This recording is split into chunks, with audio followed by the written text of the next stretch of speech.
ఒక గాడిద మరింత కష్టపడి పనిచేయాలని దాని యజమాని దానికి బంగారు పట్టీ కట్టి ఇలా అన్నాడు. నువ్వే ఈ మిల్లులో అత్యంత ముఖ్యమైన వ్యక్తివి. నువ్వు లేకపోతే ఇక్కడ ఏమీ జరగదు.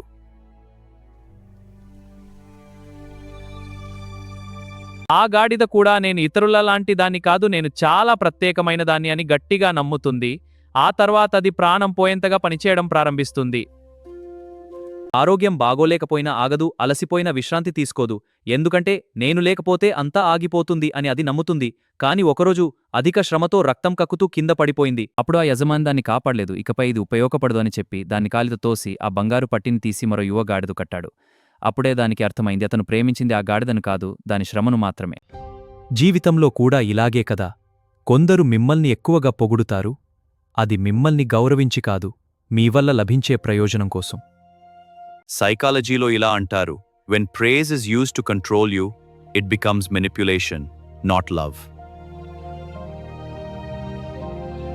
అంటే అధిక ప్రశంస చాలాసార్లు ప్రేమ కాదు, అది నియంత్రించడానికి ఒక ఉపాయం. కాబట్టి మిమ్మల్ని ఎవరైనా చాలా ఎక్కువగా పొగుడుతున్నారంటే ఒక్క నిమిషం ఆలోచించండి, అది ప్రేమనా లేక మీ శ్రమను దోచుకోవడానికి ఉపాయమా?